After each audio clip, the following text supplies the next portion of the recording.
From the moment that we first laid eyes on Concord, many people, including myself, knew that there was just something off about it. Something behind the scenes that was happening that we were just curious as to how it got to the point that it did. With the pronouns on robots and nose rings and gigantically fat, ugly characters and characters that you can't tell if they're a dude or a chick. And it's just all these things going together. It felt like The Onion was making a video game. Like, this can't be real.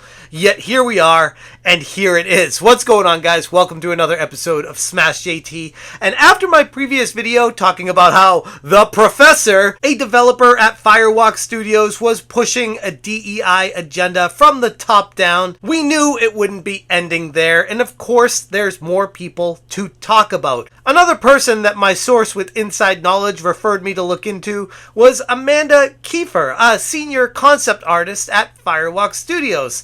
Someone who, on the surface, doesn't seem like much of a big deal. Just a concept artist, no big deal here, nothing to see. But of course, someone who works at Firewalk Studios and gets along with all these DEI developers and HR, and they're in cahoots with each other to push an agenda, of course there's going to be some screws loose, and there's going to be some issues going on upstairs. And try as they might, Twitter is exposing what their inner thoughts really are. Hit that subscribe, give me a like, and check out SmashJT.com for the full article breaking down Amanda Kiefer, the senior concept artist at Firewalk Studios. And I gotta be honest, based off of my research on this individual, she's got some legitimate, serious talent, and I can see that she has a passion for gaming, which is great. But unfortunately, that's only part of the story with her. Amanda has a hatred for a certain segment of gamers, dislike for people that want their games free of agenda, propaganda, politics, and wokeisms that keep getting shoved into them. She doesn't like people taking issue with that, and she's had many tweets over the years saying such things. Just recently, she said, "I can say with certainty that I and the artist behind Concord put a ton of soul and heart into every character design and model. Concord has been a dream project for me as an artist, and I am extremely proud to have helped flesh out our rich world." She continued, "I am beyond excited to show our character concept art to the world, even if the reception is negative for whatever reason. I put my soul into every single one."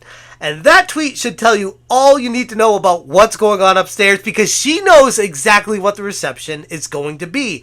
Overwhelmingly negative, because she has injected a bunch of DEI agenda-driven politics and narratives, trying to see herself in these characters and see her other weirdo friends in these characters for representation, because that's what we need in gaming. Not fun, attractive characters, but representation and diversity and equity and inclusion for all, because that's why we play games. Amanda's Twitter is a never-ending spiral downward, and looking into some of her inner thoughts about what she feels politically, gamers, why she doesn't like certain people, and I'm just like, why are you the way you are? You have so much talent, yet you hate the people that you're making your game for. She's had tweets talking about how she's a feminist. She's had tweets talking about how we need activists. She talks about how she doesn't like people in the gaming community like Grums, where she said, "This guy is a LOL cow.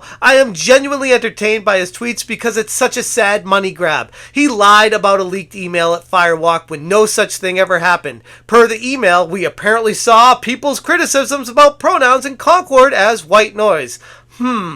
Well, I mean, based off of what's transpired with Concord, it would seem to be that Grums was right, because you didn't change anything. You didn't adhere to what the gamers were asking for. You pushed your agenda straight forward, throwing caution to the wind, saying, if you don't like this, you're the bigot, because we're making this game, including everyone, to make it for the entire gaming community, to represent everyone out there, and you can find yourself in this game, and because of that, you need to play this game, which I gotta be honest, is the most laughable, ridiculous idea behind making a game I have ever heard in my life. Veridark, a great and very rapidly growing YouTuber, has been doing some intense work covering the mishaps throughout the game industry as well on her channel, and she took to Twitter highlighting some of Amanda's contentious behavior as well, stating, "Senior concept artist at Firewalk Studios, who's been working on Concord, has a history of attacking gamers who have criticized upcoming games like Silent Hill 2 Remake,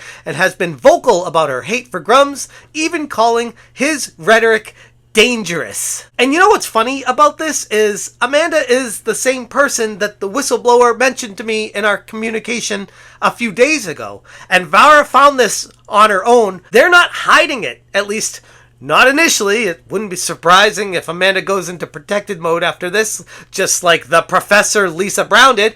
But Amanda already blocked me proactively, before I even saw her, knew about her, or researched anything about her. When the whistleblower told me about this person, first thing I did was went to her Twitter, loaded up Imagine Amanda, and would you believe it? To my shock, I was blocked. This preemptive move seems to be an attempt to avoid any further scrutiny and accountability. I mean, these people are never accountable for anything. It raises questions about their transparency and motives. Her actions behind her tweets suggest a desire to silence critics and control the narrative around her and Firewalk Studios. Naturally, she's not going to be the biggest fan of having any light shed on her, just like all these people are. But how she's been handling herself on social media, and from the looks of it, I'm not alone. Sayel on Twitter said, "Maybe if the thin-skinned artist blocks all the gamers, their studio will shut down faster. Sony really went all in on pussies because of its heterosexual phobia. This is what you get, Sony games, for pussies by pussies,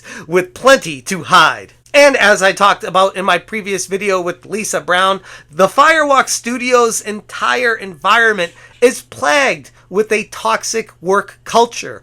Everyone who's there and is happy because they're excluding normal people that want a normal environment. It is an extremely hostile work environment if you do not go along with the plan, the agenda, and narrative that these weirdos are pushing. Amanda on Twitter, "I'm not sure why more people aren't talking about Trump's 1776 commission, where he will further whitewash the teaching of American history in schools. He wants to make it so slavery, genocide, and the systematic deconstruction of people of color is not taught in schools."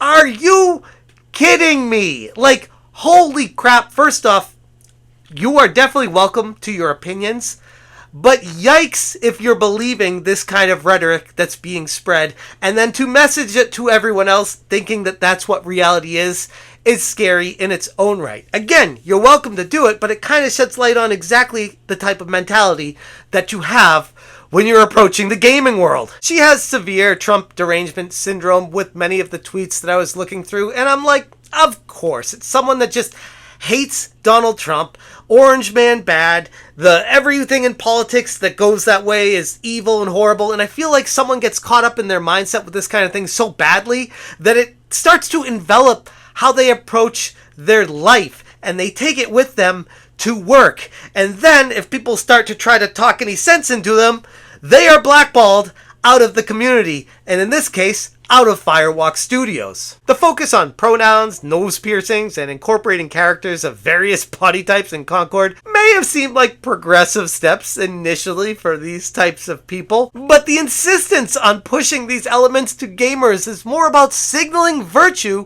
rather than genuinely enhancing the game experience or respecting creative freedoms. They want to push ideologies, narratives, political agendas, and more on gamers, and they don't take very well to it when they get called out on it, because it's the truth, it's the reality, and when they get caught, they're like, "No, that's not the case, you're just a hater, you're just like Grums, you just make stuff up about people and make up all these awful things about people," because they're getting called out, they're getting dragged out and shown to everyone as, this is who you are, this is who Firewalk Studios is, this is why Firewalk Studios is not going to be in business much longer. From what I've seen, many people in the gaming community are increasingly rejecting the overt political messages in gamings. They reject woke narratives. They don't want studios like Firewalk shoving that down their throat. There's a growing sentiment that agendas detract from the core gaming experience. Prioritizing ideology over quality and player enjoyment doesn't make any sense at all. It never did. It's almost like BlackRock and Vanguard and all these companies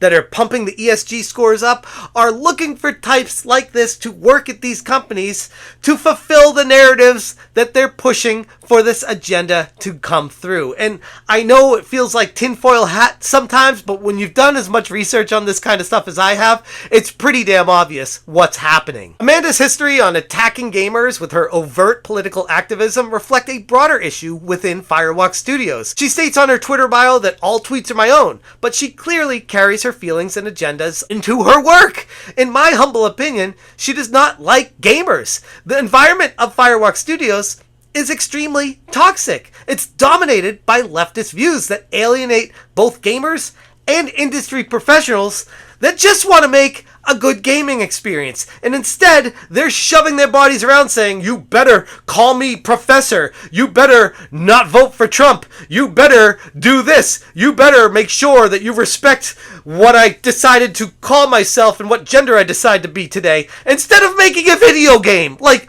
holy crap. Let's go back to the basics and hit the reset button, because in my opinion, all this has gone way too far. Anyways, if you guys want more information, again, check out smashjt.com for the full article. I will link it in the description below. If you want to help push this cause forward and my research on this stuff, if you want to consider maybe hitting that join button, I would genuinely appreciate it. Thank you so much for watching, and as always, you stay smashing. Smash it,